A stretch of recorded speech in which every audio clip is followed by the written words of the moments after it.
विश्वनाथ भगवान की महाकालेश्वर भगवान की ओंकारेश्वर भगवान की कुबरेश्वर महादेव की हर हर महादेव हर हर हर हर महादेव। काशी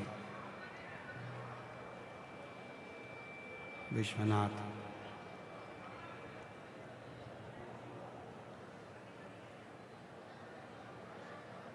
ओगरदानी त्रिकालदर्शी कैलाशी अविनाशी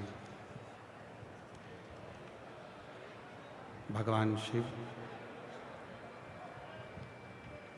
जिनकी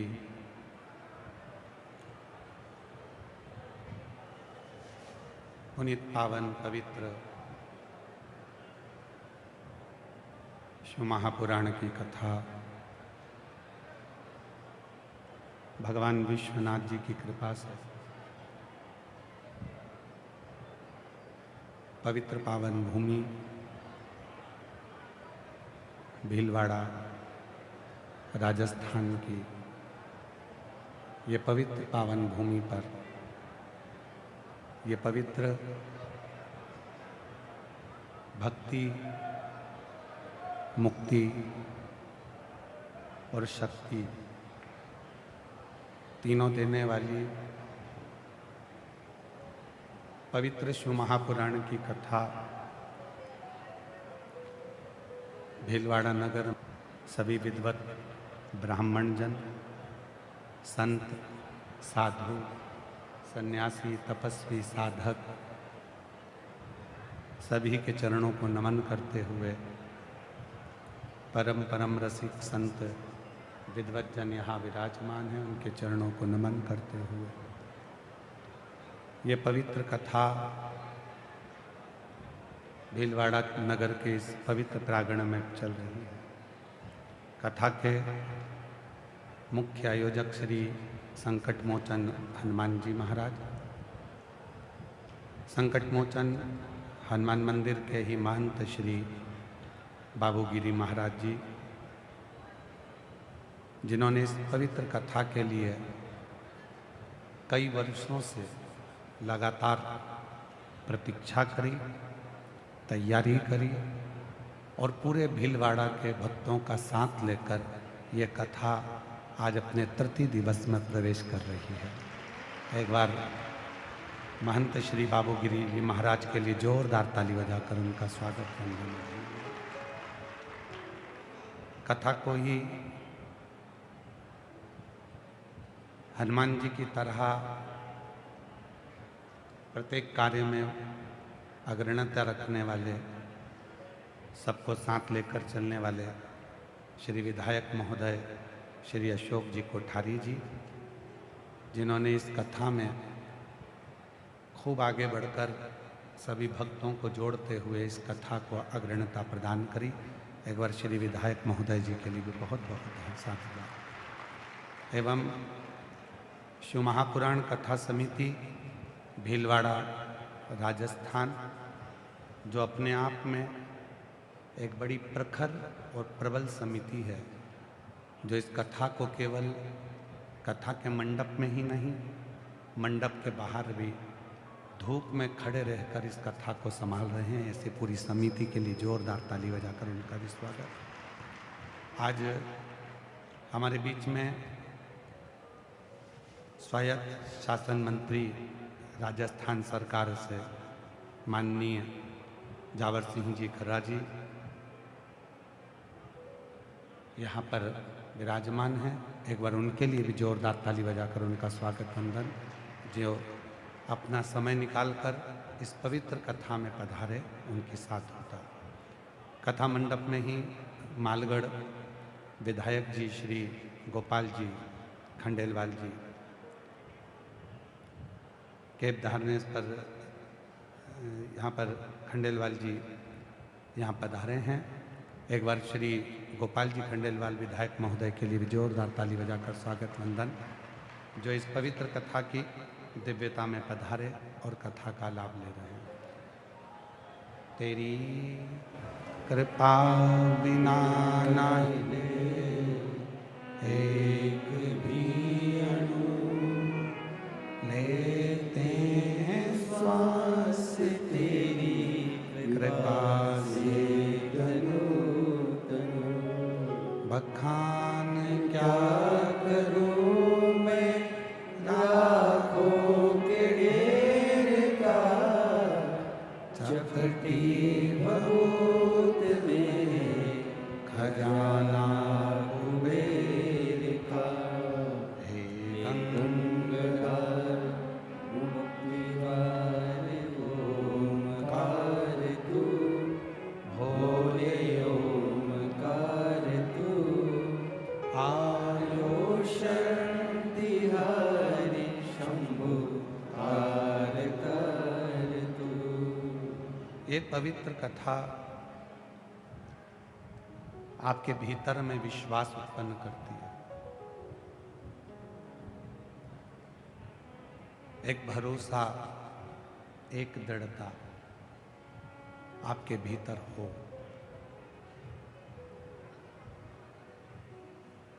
और विश्वास केवल एक ऐसा है जो परमात्मा को भी हमारे लिए पृथ्वी पर लेकर आ सकता है।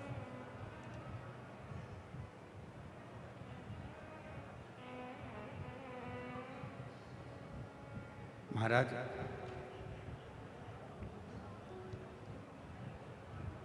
पत्थर मूर्ति बनाता है,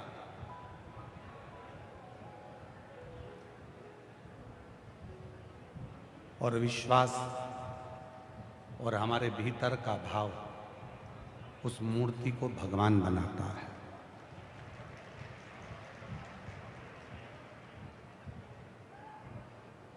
ये ठीक है, इधर वाला ठीक है, इधर का।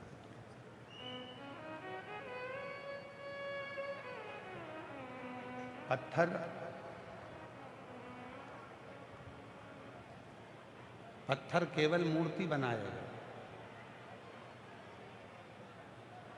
पर उस मूर्ति में भाव, उस मूर्ति में विश्वास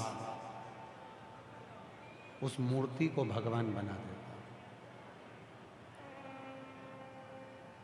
है। ये थोड़ी सी इसको उधर वाले को।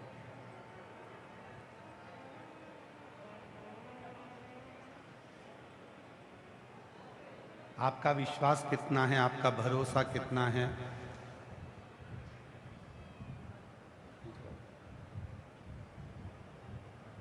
बस वही भरोसा, वही विश्वास, वही भरोसा, वही विश्वास आपका उस मूर्त को परमात्मा बना देगा, भगवान बना देगा।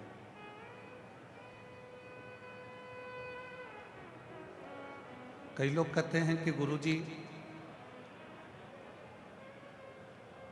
क्या घर के पास में मंदिर में जाना जरूरी है जल चढ़ाने के लिए, एक लोटा जल चढ़ाने के लिए? हम कहते हैं कि जल तो आप घर में भी चढ़ा सकते हो, एक लोटा जल अपने घर में भी, जो शिवलिंग है, भगवान शंकर का शिवलिंग विराजमान है, उसको चढ़ा सकते हो। पर जब हम अपने घर से लोटा भरकर जल लेकर निकलते हैं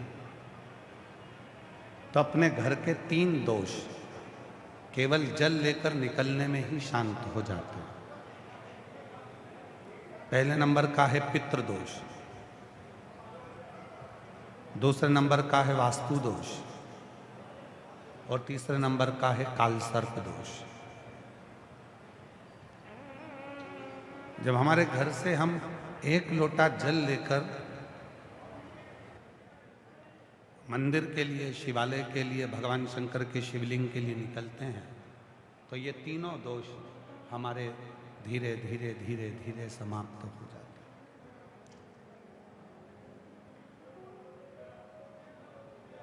जो वास्तु पर भरोसा करते हैं हम उनको भी प्रणाम करते हैं, जो काल सर्प दोष पर भरोसा करते हैं हम उनको भी प्रणाम करते हैं, जो पितृ दोष पर भरोसा करते हैं हम उनको भी प्रणाम करते हैं। हम प्रणाम सबको करते हैं।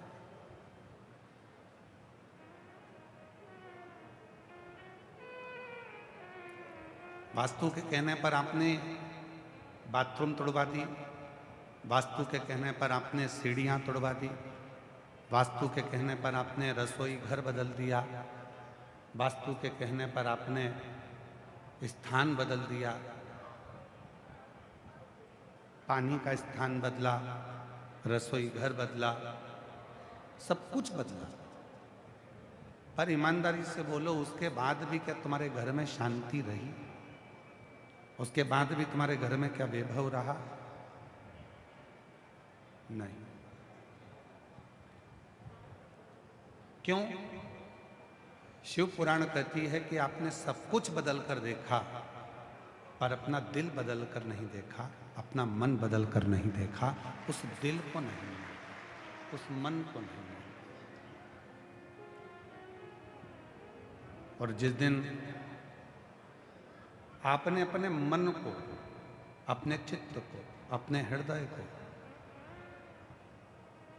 थोड़ा सा, ज्यादा नहीं, हम फिर निवेदन करेंगे आप सबसे, ना आपको साधु बनना है, ना आपको सन्यासी बनना है, ना आपको साधक बनना है, ना आपको उपासक बनना है।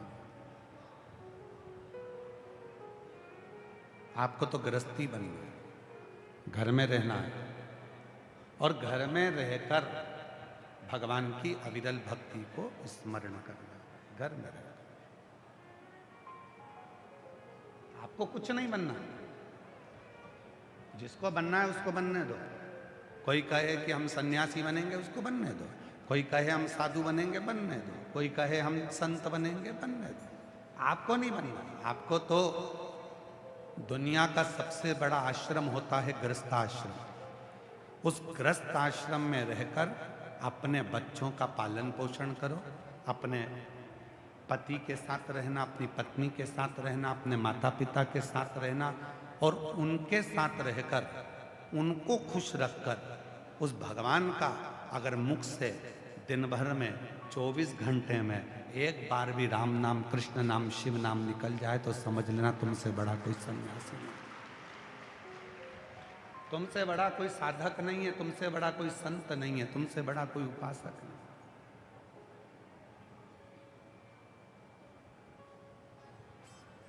संत बनना सरल है, पर गृहस्थी बनना कठिन है। इधर से बच्चे खींचें, इधर से बहुएं खींचें, इधर से परिवार के लोग खींचें, उधर से माता पिता खींचें, इधर से पत्नी खींचे, इधर से कोई खींचे, और उस बीच में रहकर भगवान का भजन करके बताओ, कठिन।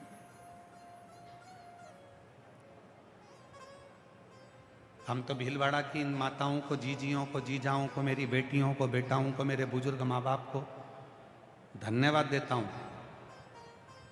इतने बड़े भीलवाड़ा में से आप वो किस्मत वाले हो, वो भाग्यशाली हो जो अपने घर का काम कर कर भी, परिवार को संभाल कर भी भोलेनाथ जी के लिए 3 घंटा निकाल कर कथा में आकर बैठे।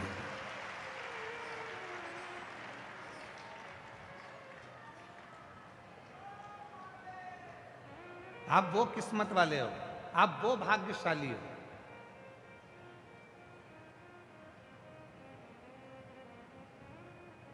समय तो कभी मिलना ही नहीं है, जिंदगी में कभी किसी को समय नहीं मिलेगा, कभी नहीं मिल सकता। आखिरी में प्राण छोड़ोगे तब भी कहोगे कि थोड़ा सा और काम करो, मरते दम तक भी सही आपको समय नहीं मिलेगा।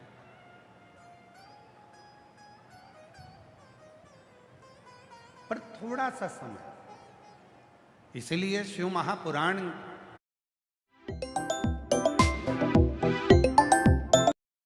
कलिकाल में वो पुराण है जिसने आडंबर को, प्रपंच को, पाखंड को, ढोंग को, सबको दूर कर दिया।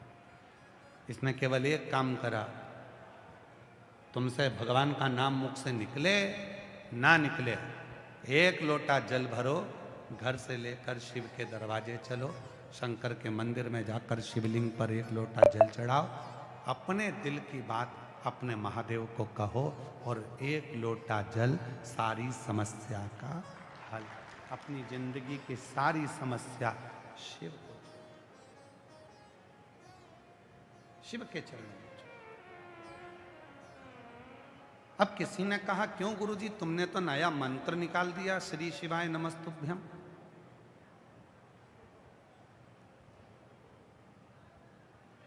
क्या मतलब होता है श्री शिवाय नमस्तुभ्यम का?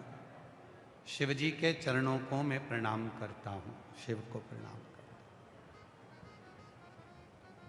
शिव को प्रणाम करता हूं।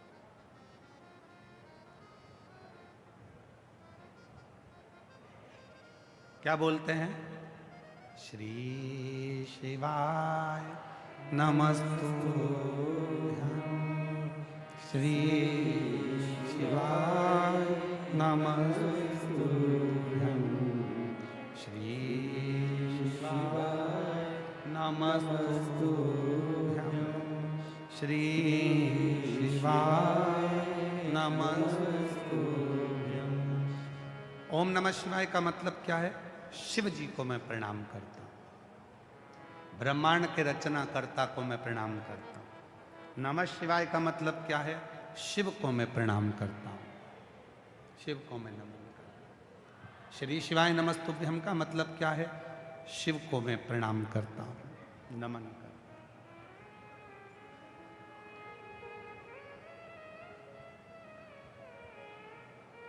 जिंदगी के, याद रखना भीलवाड़ा वालों और जितने भी आस्था चैनल पर पूरा विश्व इस कथा को सुन रहा है, सोशल मीडिया के माध्यम से, मीडिया के माध्यम से और आस्था चैनल के माध्यम से, यूट्यूब के माध्यम से पूरा देश विदेश 172 देश इस कथा का सीधा प्रसारण श्रवण कर रहे हैं। यदि अपनी जिंदगी का परिणाम बदलना है तो प्रणाम करना प्रारंभ कर दो। जिसने प्रणाम करना प्रारंभ कर दिया उसने अपनी जिंदगी के सारे परिणाम को बदल दिया। और श्री शिवाय नमस्तुभ्यम है क्या? क्यों लोग कहते हैं कि ये मंत्र बड़ा असर करता है? इसका कारण क्या है? क्योंकि हम दिन भर में 25 बार प्रणाम करते हैं, श्री शिवाय नमस्तुभ्यम, श्री शिवाय नमस्तुभ्यम, हे भोलेनाथ मैं प्रणाम करती हूँ, प्रणाम करती हूँ, प्रणाम करती हूँ। जब हम बार बार बार बार श्री शिवाय नमस्तुभ्यम कहते हैं, भगवान को प्रणाम करते हैं, तो हमारी जिंदगी का परिणाम अपने आप बदलना प्रारंभ हो जाता है और जिंदगी में दुख हटकर सुख आना प्रारंभ हो जाता है। परिणाम को बदलना है तो प्रणाम करना प्रारंभ करना पड़ेगा, नमः शिवाय बोलना पड़ेगा, ओम नमः शिवाय बोलना पड़ेगा, श्री शिवाय नमस्तुभ्यम बोलना पड़ेगा।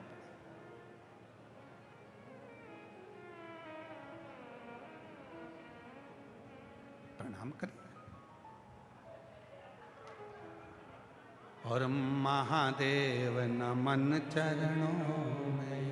मेरी जीजियां सब बोलेंगे, मेरे जीजा जितने बैठे हैं, मेरे बेटी बेटा जितने मेरे बुजुर्ग माँ बाप बैठे हैं, सब बोलें साथ में, ओम महादेव नमन चरणों में स्वीकार कीजिए, सबका किया है मेरा भी उद्धार कीजिए, उद्धार कीजिए, हे त्रिपुंडधारी, हे त्रिशूलधारी, हे त्रिपुंडधारी, हे त्रिशूलधारी, चरणों में तेरे बाबा जी पावन है चारों धाम, चरणों में तेरे बाबा जी पावन है चारों धाम, तेरी देव करते वंदना पूजे है सीताराम, तेरी देव करते वंदना पूजे है सीताराम।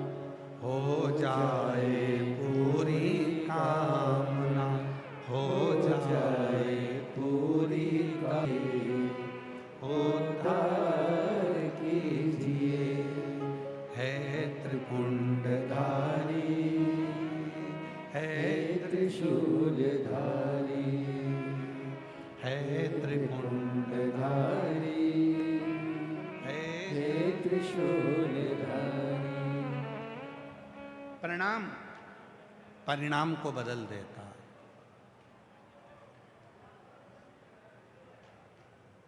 जिसने अपने जीवन में प्रणाम करना प्रारंभ कर दिया, समझ लेना कि उसने अपने जीवन में परिणाम को बदल लिया।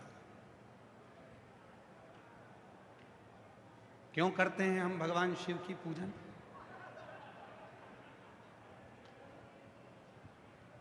किस लिए हम भगवान देवाधिदेव महादेव की पूजन करते हैं? शिव पुराण में स्वयं पर्वत मुनि ने तुमरुका जी से पूछा था, पूजन से मिलता क्या? क्यों भगवान की पूजन करी जाती है? किस लिए पूजन करते हैं शिव जी की? तुमरुका जी ने कहा था, यदि संसार में आपको पूजनीय होना है तो आपको शंकर की पूजन करना ही पड़ेगी, तो जगत में आप एक दिन पूजनीय हो जाओ। पूजन करो पूजनीय होगे, आदर करो तो आदरणीय होगे। कोई शिव भक्त मिले और उस शिव भक्त का आपने आदर करा, सम्मान करा, कोई शंकर की आराधना साधना करने वाला मिले, उसका यदि आपने आदर कर लिया तो आप आदरणीय हो जाए। 3 दोष एक लोटा जल चढ़ाने से समाप्त हो जाते हैं। 3 दोष। एक लोटा जल चढ़ाने से 3 दोष समाप्त हो जाते हैं। पहला है वास्तु दोष। कितना भी घर में वास्तु दोष हो, सब कुछ बदल कर देख लिया, अब कुछ मत करो, एक लोटा जल शिव जी को चढ़ाना प्रारंभ करो।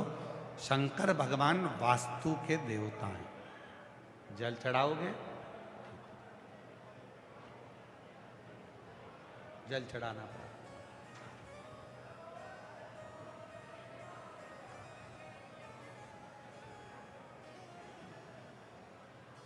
पितृदोष लग गया।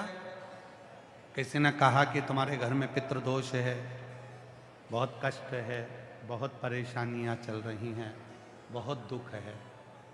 1 रुपये कमाओ, 1.25 रुपये खर्च हो रहा है, घर में कोई ना कोई बीमार पड़ा हुआ है। किसी ने कहा पितृदोष लग गया। पितृदोष लग गया। वास्तु के देव हैं शिव, पितरों के देव हैं शिव। 1 लोटा जल जब हम घर से लेकर चलते हैं तो पितृदोष भी समाप्त होता है, और 1 लोटा जल लेकर जब हम शंकर को चढ़ाते हैं तो वास्तु दोष भी समाप्त होता है। और तीसरे नंबर पर है काल सर्प दोष। ये दोष कैसे लगता है? काल सर्प दोष लगा कैसे? क्यों कहा ब्राह्मण देवता ने पत्रिका देखकर कि तुम्हें काल सर्प दोष है? पहले के समय में ये दोष नहीं होता था। बुजुर्ग माताएं बैठी हैं, पूर्व समय में बहुत बड़े बड़े ज्योतिषी होते थे। जितनी बुजुर्ग माता बैठी हैं 80 साल, 85 साल, 70 साल की, उनके भी गांव में, उनके भी पीहर में बहुत बड़े बड़े ज्योतिषी होंगे, और कभी उन्होंने किसी के मुख से नहीं सुना होगा कि काल सर्प दोष होता। कभी नहीं सुना। अभी अभी एक दोष चालू हुआ जिसको कहते हैं काल सर्प दोष। कहां से प्रारंभ हुआ? उसका प्रारंभ का कारण क्या है? उसके प्रारंभ का एक ही कारण है। क्या कारण है? पहले के समय में भगवान को स्नान कराते थे। घर में जो थाली में, पात्र में भगवान को स्नान कराते थे, उस स्नान का जल, भगवान के स्नान का जल हम पेड़ों में, पौधों में, बगीचे में डाल देते थे। अब भगवान के स्नान का जल हम बगीचे में नहीं डालते। अब हम भगवान के स्नान का जल पेड़ों में नहीं डालते। हम भगवान के स्नान का जल हम क्या करते हैं? उसके स्नान का जल, परमात्मा के स्नान के जल को ले जाकर तुलसी के क्यारे में डाल देते हैं।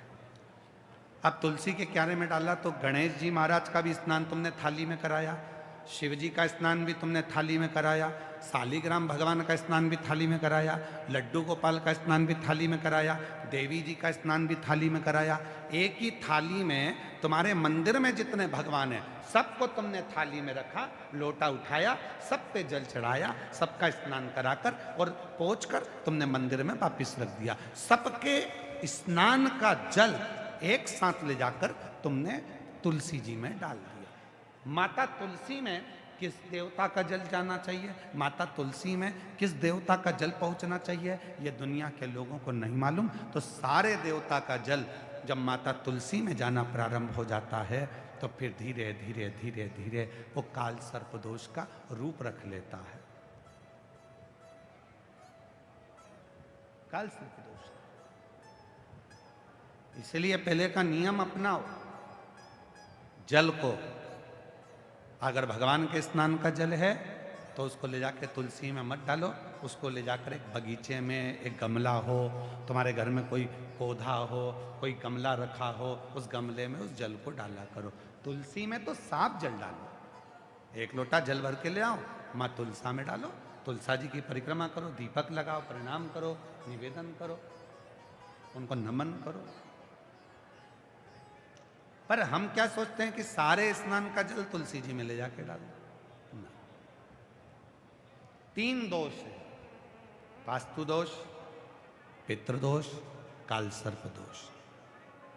इन 3 दोषों को यदि मिटाना है तो हमें कहीं नहीं जाना, एक लोटा जल भरना, शिव मंदिर में जाना चालू करना, शंकर भगवान को जल चढ़ाना प्रारंभ करना और प्रेम से बाबा को अपने मन का भाव कहना, जीवन के सारे दोष समाप्त होना प्रारंभ हो जाए। अब सौंप दिया इस जीवन का सब भार तुम्हारे हाथों में है, हार तुम्हारे हाथों में है, जीत तुम्हारे हाथों में।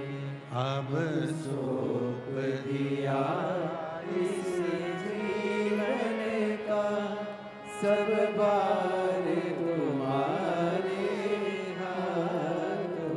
अपने जीवन को जीने का एक तरीका सीखिए। विश्वास, भरोसा, दृढ़ता शिव के करीब में लेकर शिव के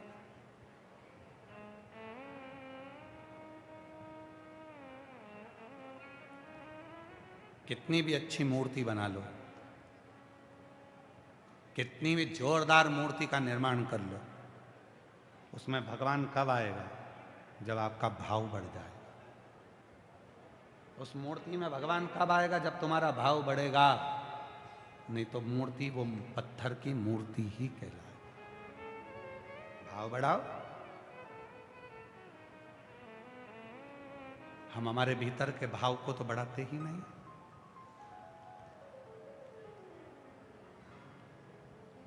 कितना मौसी सास आई तो तुम उसको भाव से प्रणाम कर रही हो, मौसी सास को नमन कर रही हो। मामी सास आई तो उनको भी, खम्मा घड़ी साहब, उनको भी प्रणाम कर रही हो, उनको भी नमन कर रही हो। मामा सा आए तो मामा सा को प्रणाम किया, खम्मा घड़ी मामा सा, उनको भी नमन कर। भाव, और भाव की दौड़ कितनी प्रबल होती है। आपने जब भाव से मामी सा को प्रणाम किया, आपने भाव से मामा सा को प्रणाम किया, आपने भाव से मौसी सास को प्रणाम किया, तो वो तुमसे इतना प्रेम करती है कि जीजी तेरी बहू बहुत अच्छी है। पर जीजी से तो पूछो कि वो कितनी अच्छी है। जीजी से पूछो, जीजी तो अब जब से शादी हुई, बहू आई, उस दिन से रोज एक गाना सुनती है, दिल के अरमा आंसुओं में बह गए।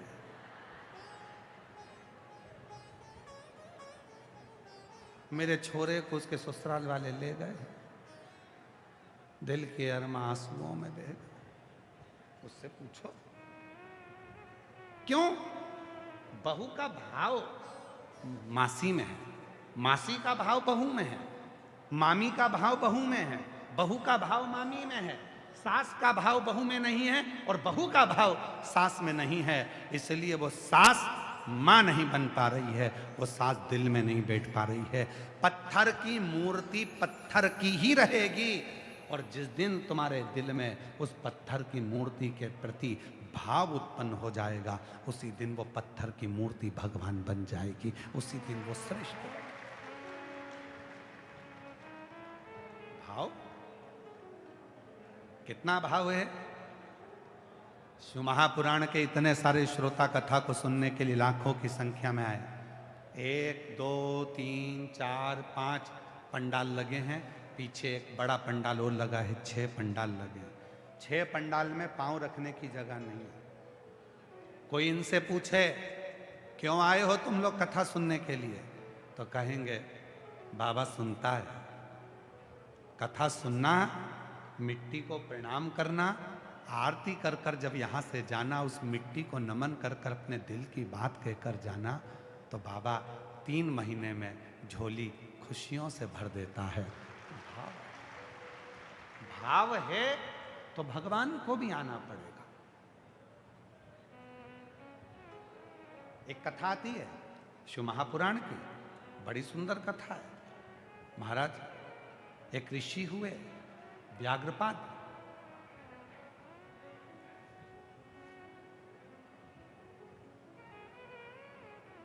एक उपमन्यु मुनि हुए। उपमन्यु मुनि के पिता ऋषि व्याघ्रपाद हुए।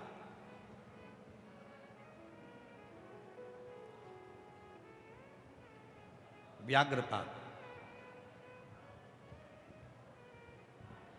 जिनके पांव शेर की तरह थे, जिनके पांव बिल्ली की तरह थे, मजबूत, पेड़ पे चढ़ने वाले, डालियों पे चढ़ने वाले, कहीं पर भी चढ़ जाना। व्याघ्रपाद ऋषि का नाम है, व्याघ्रपाद ऋषि। शिव के उपासक थे।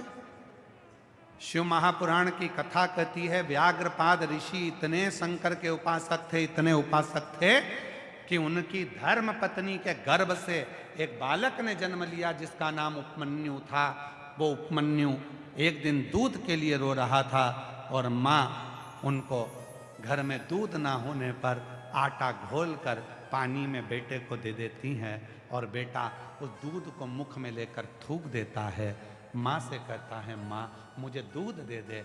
माँ के पास में दूध नहीं था तो माँ ने कहा दूध तो एक ही देवता के पास है और वो देव अधिदेव महादेव हैं, तो उनका भजन कर, तुझे दूध प्राप्त हो जाए, तुझे उनका दूध प्राप्त हो जाए।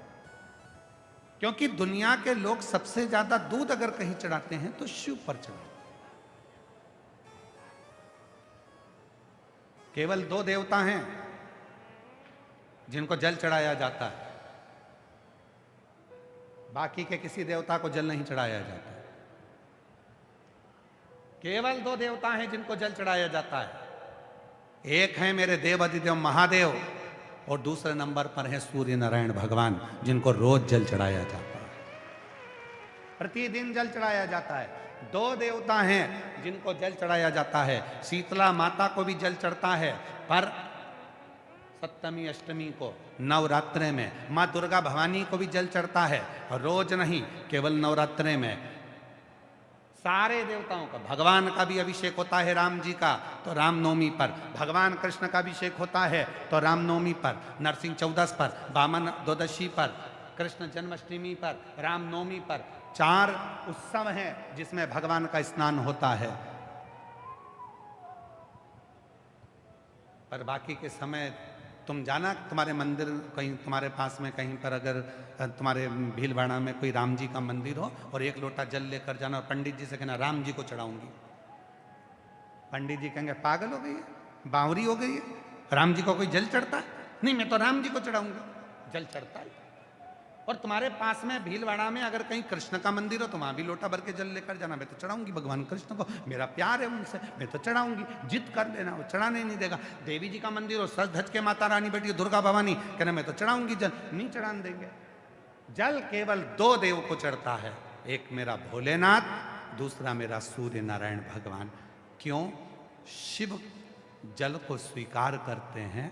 केवल एक देव, 33 कोटि देवता में भगवान शंकर एक ऐसे देव हैं जिनको जल चढ़ता है और 33 कोटि देवता उस जल को शिव जी से ले लेते हैं। शंकर को चढ़ाया और सारे देवताओं को मिल गया।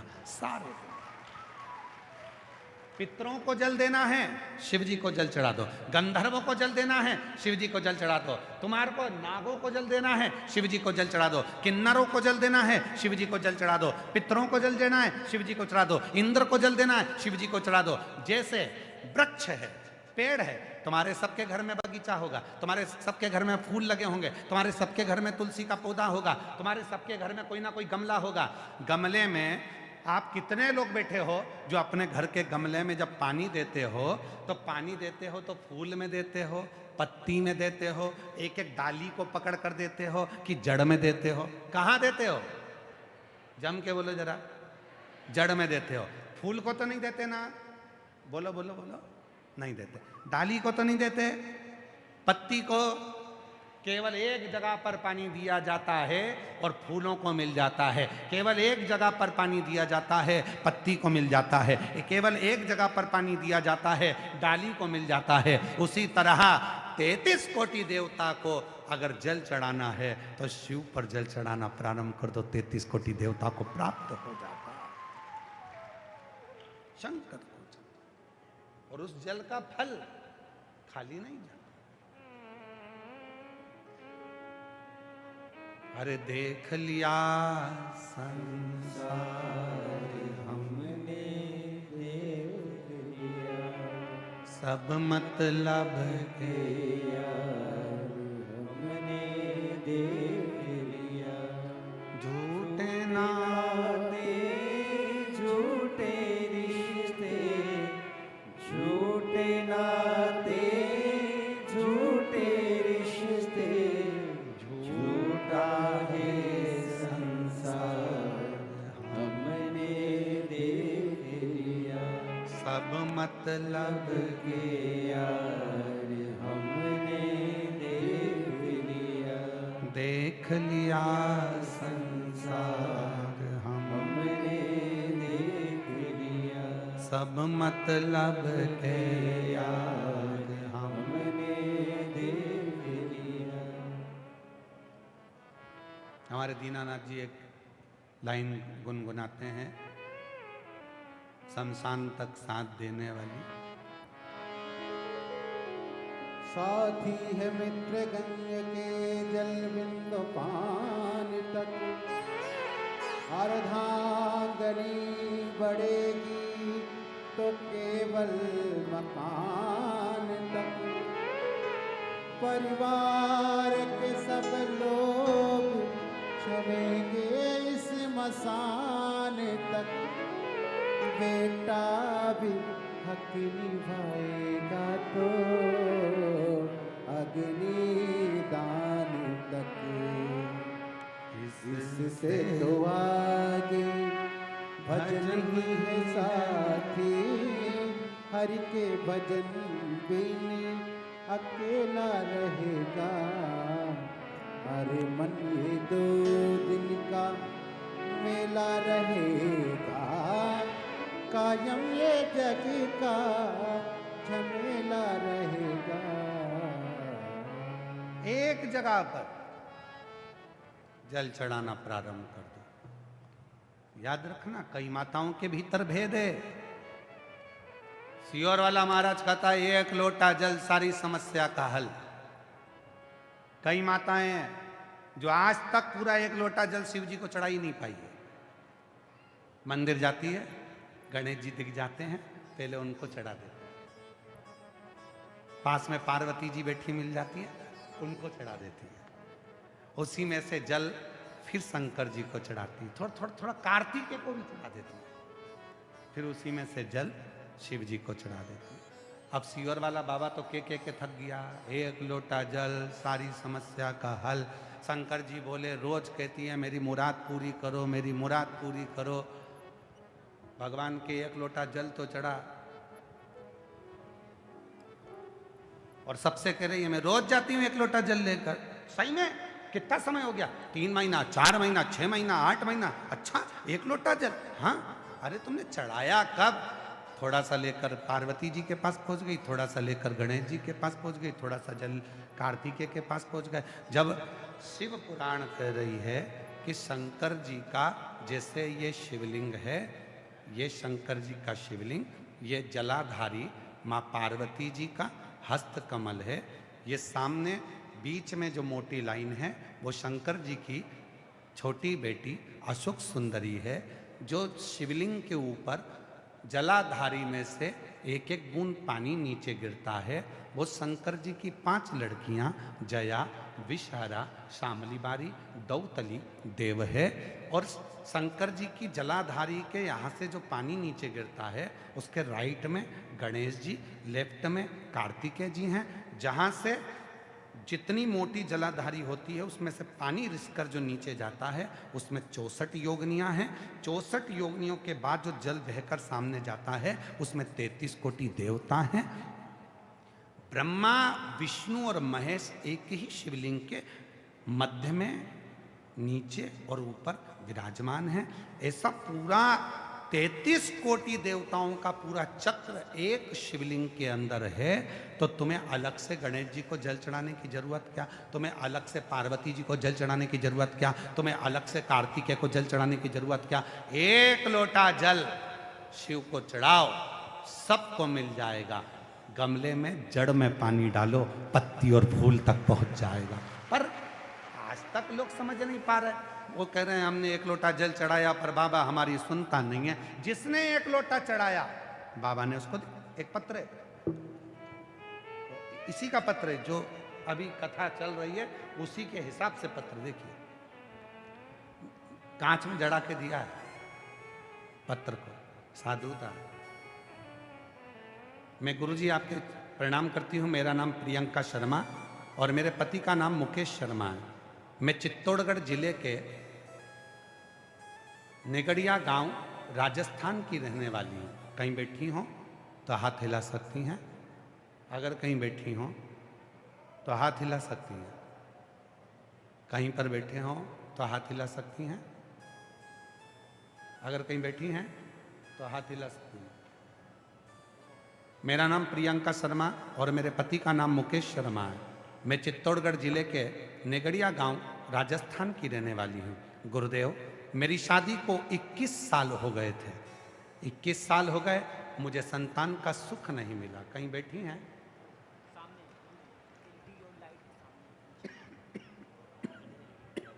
हाँ दिख गए बेटा, आ जाओ आ जाओ, ले आओ। शादी को 21 साल हो गए, मुझे संतान नहीं थी गुरुदेव। ऐसा कोई डॉक्टर नहीं बचा दिल्ली से मुंबई तक का जिसके मैंने इलाज ना करवाया। जगह जगह जाकर खोदी भरवाई पर भी संतान नहीं आई। सब हिम्मत हार गए। 21 साल निकल गए, आस छोड़ दी। जब पूरी आस छोड़ दी तब मेरी ननन ने बताया कि अगर कोटा में कथा सुनने बुलाया है तो मुझे भी कुछ गिफ्ट जरूर देगा। मैं कोटा में पहुंच गई। एक दिन की कथा वहां सुनी। वहां के पंडाल की मिट्टी को आरती के बाद अपने गर्भ पर लगाया, बाबा को प्रणाम करा, वहां से लौट कर आ गई। गुरुदेव, मंदिर रोज जाने लगी, झाड़ू लगाने लगी, पोछा लगाने लगी, रोज जल चढ़ाने लगी और सफेद आंकड़े की जड़ का प्रयोग करा। कुबरेश्वर धाम गई, वहां कंकर शंकर की पूजन करी और रुद्राक्ष भी लिया। उसे रोज तांबे के कलश में गलाकर भोलेनाथ पे चढ़ाकर आचमन करती। 3 महीने बाद फिर से सफेद आंकड़े की जड़ का फिर प्रयोग करा और बाबा की ऐसी कृपा हो गई गुरुदेव, 21 साल के बाद मेरे गर्भ से 3 जनवरी 2024 को मेरे गर्भ से बच्चे ने जन्म लिया। मैं बाबा को प्रणाम करती हूँ। 21 साल के बाद मेरे बाबा ने मेरी झोली भर दी।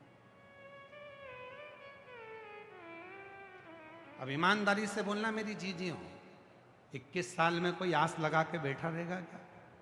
21 साल में किसी को बाबा, जरा विचार करना, क्या 21 साल बाद किसी को संतान हो सकती है क्या? शादी के 21 साल बाद?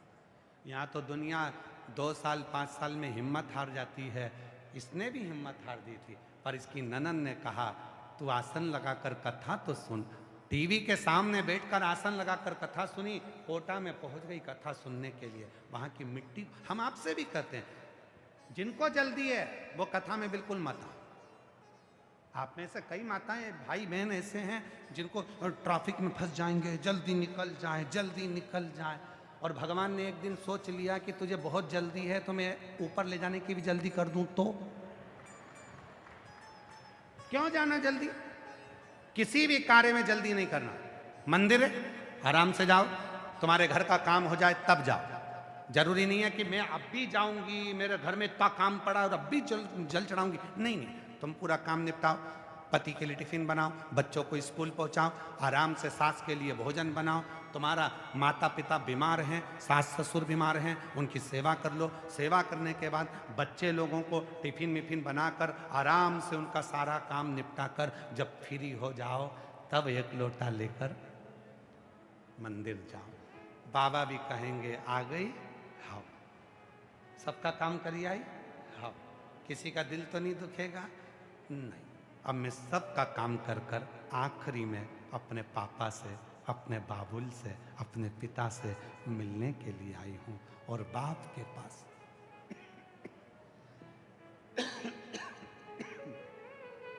बाप के पास हमेशा, बोलो बोलो जितने बैठे हो सत्य बोलना, बाप के पास हमेशा छुट्टियों में जाया जाता है।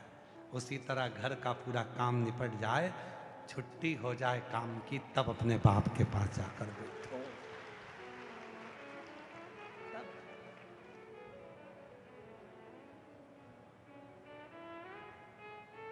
अब इधर पति चिल्ला रहा, कहां चली गई? मंदिर में बैठी लोटा जल चढ़ा रही। पति आवाज लगा रहा, सास ससुर उधर आवाज लगा रहे, बच्चे चिल्ला रहे mummy tiffin tiffin tiffin, school जाना है स्कूल। मैं अब भी आई जल चढ़ा के 2 मिनट में। वहां भी मन नहीं लग रहा, वहां भी मन नहीं लग रहा। स्कूल में बच्चे तैयार बैठे और वो मंदिर में बैठ के वहां भी मन नहीं लग रहा। जल्दी जाना है, जल्दी जाना है, जल्दी जाना है। और भगवान कह रहा है ना जी भर के देखा, ना कोई बात की बड़ी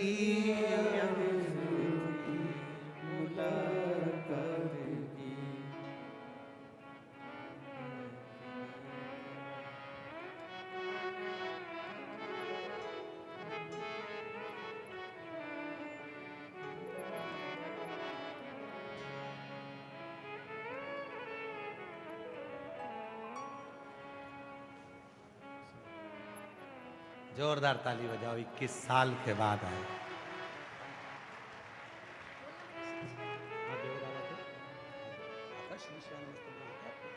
बोलो इसमें, बोलो श्री, बोलो बोलो श्री शिवाय नमस्तुभ्यम। 21 साल के बाद हुई। एक बार जोरदार ताली बजाकर साथ होता। प्रणाम करो बाबा।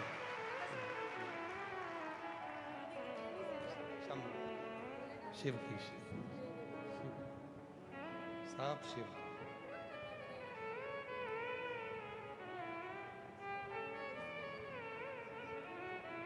जी जी कह रही है पूरी दुनिया में घूम ली, कहीं से नहीं मिला, मिला तो केवल शिव पुराण की मिट्टी से ही गर्भ ठेर गया। और बाबा ने कहा शिव कृपा। अरे लुटा दिया भंडार कर दिया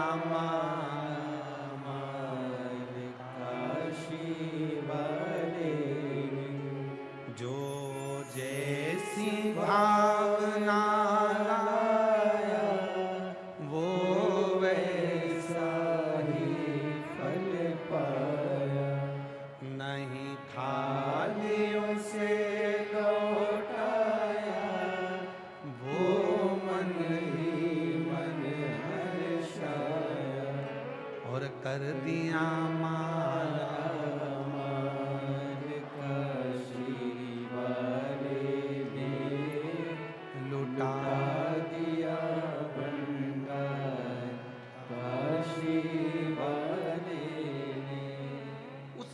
आश्रित होकर उसके एक लोटा जल चढ़ाओ। उस बहन ने पत्र में लिखा सब जगह से भटक गई, तब शिव के मंदिर में एक लोटा जल चढ़ाने जाओ।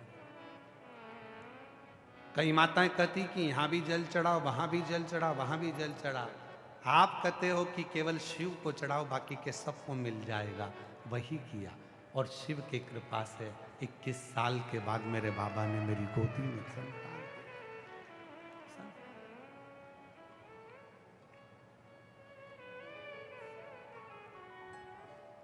क्यों भटकना? कितना भटकता हुआ इंसान हो गया आज का। आपको जरूर हमारी बात का बुरा लग जाएगा तो लग जाए, उसमें कोई दिक्कत की बात नहीं है। अगली बार भले भीलवाड़ा मत बुलाना, पर कह के पूरी बात जाऊंगा, कहकर जरूर जाऊंगा। इंसान इतना भटका हुआ हो गया कि उसका दिमाग भटकता ही रहता है। मंदिर में इधर राम जी भी बैठे हैं, गणेश जी भी बैठे हैं, शंकर जी भी बैठे हैं, कृष्ण जी भी बैठे हैं, देवी जी भी बैठी है, और एक फूल, इतने सारे 2-4 फूल हैं, एक फूल है। अब मन में सोच रहा है राम जी को चढ़ाऊं कि कृष्ण जी को चढ़ाऊं कि गणेश जी को चढ़ाऊं, इनको बुरा लग गया तो इनको बुरा लग गया। इतना चतुर इंसान, फूल की पत्ती तोड़ ली। किसी को बुरा नहीं लगना चाहिए। श्री गणेशाय नमः, राम जी तुम्हारी जय हो, सांवरिया सेठ की जय हो, देवी जी की जय हो, भैरू जी की जय हो, दत्त भगवान की जय हो, शंकर जी की जय हो। शिव जी ने मन में सोचा कि मेरे तो मंदिर में नारियल भी नहीं फूटता, मेरे मंदिर में नारियल भी नहीं फूटता। वचन दिया था मैंने मां पार्वती को, आज तेरे पुत्र का शीश कटा है, आज के बाद मेरे मंदिर में किसी का शीश नहीं कटेगा, किसी का शीश। मेरे मंदिर में तो नारियल भी नहीं फूटता, तो ये फूल कैसे टूट गया?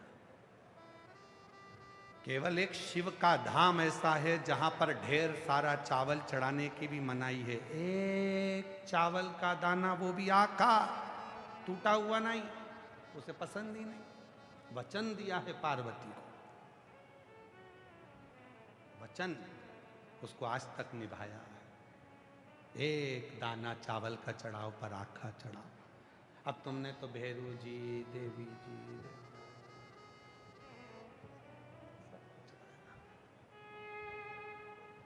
तुम्हारी आदत में है, तुम्हारी आदत में भरा हुआ है।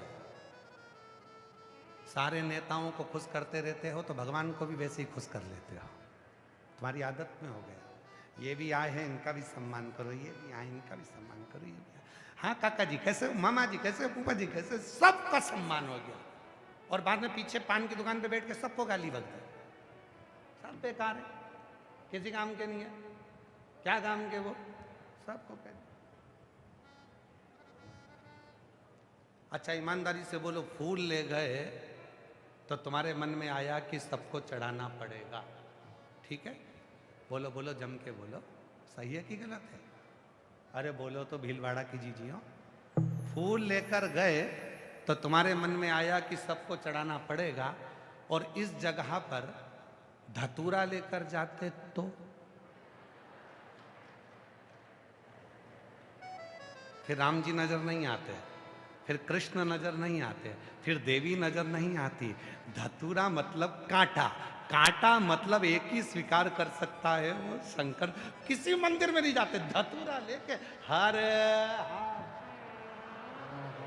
देव शंकर भगवान बोले बस ऐसा समर्पण चाहिए। सारी भीड़ में तो कांटा भी लेकर आए तो मुझे ढूंढे, और फूल भी लेकर आए तो मुझे ढूंढे, मैं तेरा हो जाऊं और तू मेरा हो जा, बस यही। अब इससे ज्यादा समर्पण और क्या चाहिए? अच्छा धतूरा तुम्हारे पास में, तुमने सोचा कि राम जी को चढ़ाऊंगी? किसी ने सोचा कि धतूरे की एक टांग तोड़ूं और धतूरे की एक टांग तोड़ के राम जी को चढ़ा दूं, फिर धतूरे की एक टांग तोड़ के कन्हैया जी को चढ़ा दूं? नहीं, कोई ने नहीं चढ़ाई, कोई ने भी। फूल था, तुम घर में भी ऐसे ही करती हो, घर में भी अगर धतूरा है तो शिव जी को चढ़ाओगी, और अगर एक फूल है ना तो गणेश जी को, ठाकुर जी को, लड्डू गोपाल को, यमुना महारानी को, इनको उनको सबको चढ़ा चढ़ो के एक ही फूल में सब कर दिया। और धतूरा, फूल की टांग तोड़ दी तुमने पर धतूरे की नहीं तोड़ी। तो मालूम था धतूरा केवल एक ही स्वीकार कर सकता है, और वो स्वीकार करेगा तो देवाधिदेव महादेव करेगा, कोई दूसरा नहीं कर सकता। शिव, केवल शिव। और जब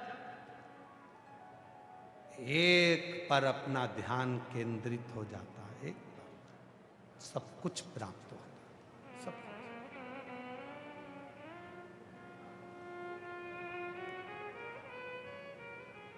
किसी भी देवता का परिवार बता दो जो साथ में रहता हो, केवल शिव जी का परिवार है जो साथ में रहता है।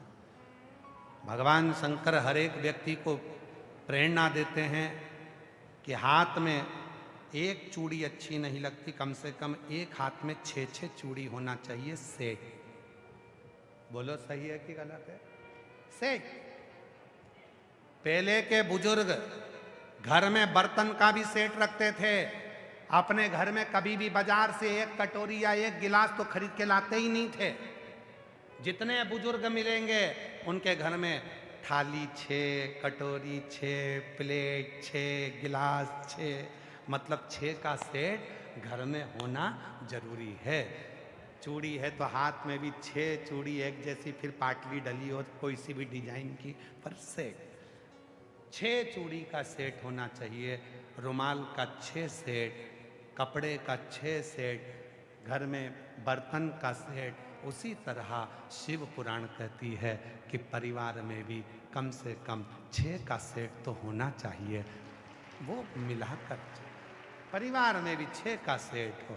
कौन कौन होना चाहिए 6 में? तो कहा घर में माँ बाप का होना बहुत जरूरी है, फिर घर में बेटे बहू का होना बहुत जरूरी है, फिर घर में पोता पोती का होना बहुत जरूरी है। 6 का सेट मिलाकर 6 का सेट मिलाकर चलो।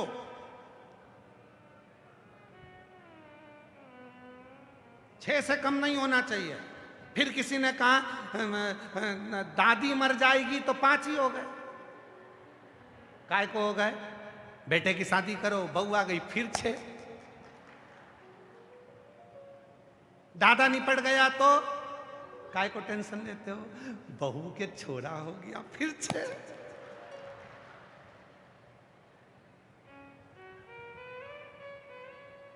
मम्मी तू चली गई तो काय को टेंशन रहता? बेटी की शादी करी, दामाद आ गया, फिर 6। 6 का सेट खत्म नहीं होना चाहिए। बर्तन भी 6, चूड़ी भी 6 और घर में सेट बिल्कुल बरकरार 6 का। और आज का समय तो 6 से भी ज्यादा चल रहा है। 6 का सेट खत्म नहीं होना चाहिए। इससे ज्यादा तुम पर अगर कहीं सावरिया सेठ की कृपा हो जाए और तुम्हारे घर में 2-2, 4-4 छोरा छोरी हो जाए तो ये तो नाथद्वारा वाले श्री जी बाबा की कृपा और सावरिया सेठ की कृपा, क्योंकि वो सबको खूब भंडार करता है। उसमें क्या दिक्कत? उसमें क्या दिक्कत?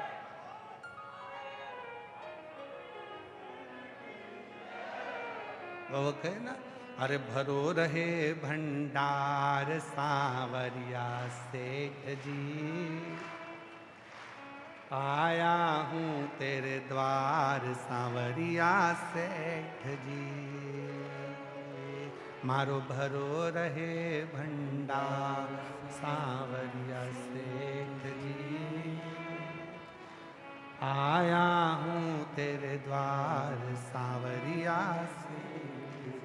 हे सांवरा, तेरे द्वारा आया हूं, मेरा भंडार भरा रहे। वो फिर तुम्हारी मर्जी, पर 6 का सेट जरूर। 6 का सेट होना, सेट डाउन नहीं होना चाहिए। सेट डाउन हुआ गड़बड़ हुआ हो ना।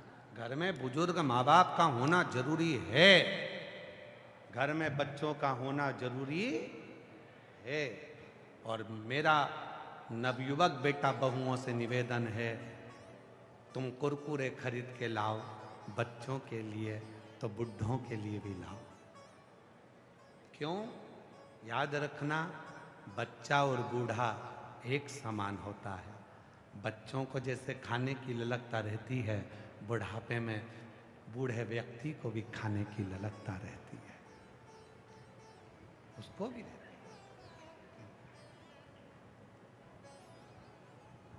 हमने पहले कथा में एक बार कहा था, चोरों की कथा सुनाई थी, तब हमने कहा था कितने तरह के चोट्टे होते हैं। हमने कथा में कहा था महाराज जी कि चोट्टे कितने तरह के होते हैं। जो दूसरे के घर में बिना बिना घुस जाए, बिना पूछे घुस जाए, वो भी बोलो बोलो बोलो चोर है। किसी का सामान रखा था, बिना बोले उठा लिया, बोलो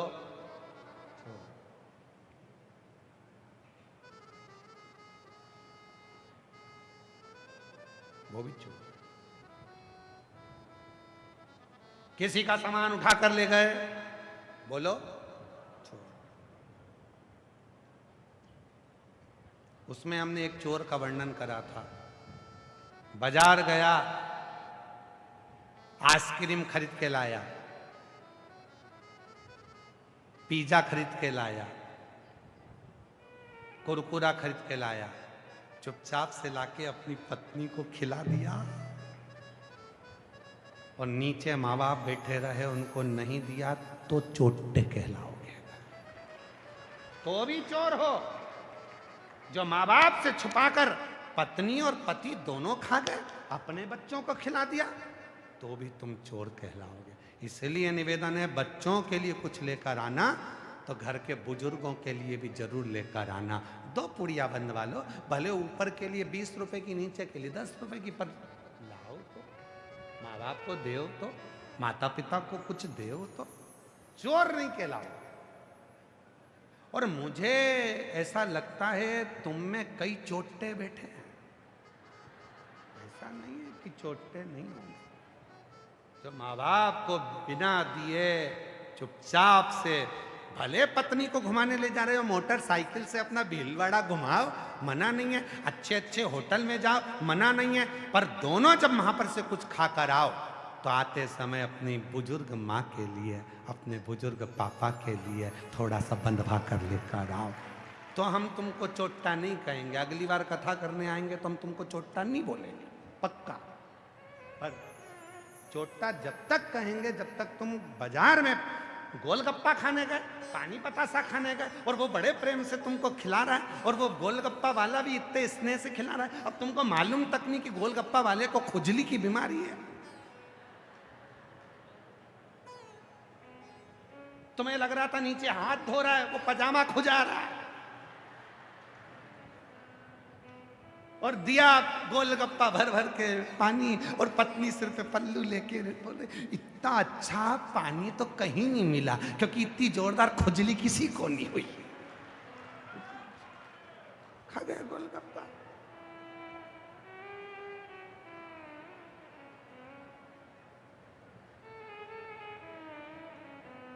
और किसी किसी पानी बतासे वाले को सर्दी भी होती है, ऐसा नहीं, सर्दी कितने का दूर, कितने का, 10 रुपए का ला, अब भी दिया, अभी जो घोला, लो मैडम, लो मैडम, ऐसी जोरदार मुंडा खोल खोल के खा रही जैसे सुरसा हनुमान जी को निगल मार रहे। क्या जोरदार गोलगप्पा है भगवान, इतना जोरदार गोलगप्पा, इतना तो अपने घर में भी नहीं बनता इतना अच्छा, क्योंकि अपने घर में एक्स्ट्रा माल नहीं डलता। सर्दी वाला इतना अच्छा नहीं। ए भाई, कितना पुराने समय में कितने जोरदार जोरदार गीत बने हैं, उसको संभल के, ए भाई जरा देख के चलो, आगे भी पीछे भी सब दूर तुम्हारा ध्यान होना चाहिए। शिव कथा कर रही है, बच्चों को खिलाने ले जा रहे हो, पत्नी को खिलाने ले जा रहे हो, भले माँ बाप को लेकर नहीं जा रहे, पर थोड़ा सा अपने माता पिता के लिए बुढ़ापे में उनको भी खाने का शौक होता है, थोड़ा सा उनके लिए, उनके लिए। पापा, मम्मा, आज हम होटल गए थे ना, वहां से आपके लिए ये लेकर आए, खुश होगी, दुआ देगी।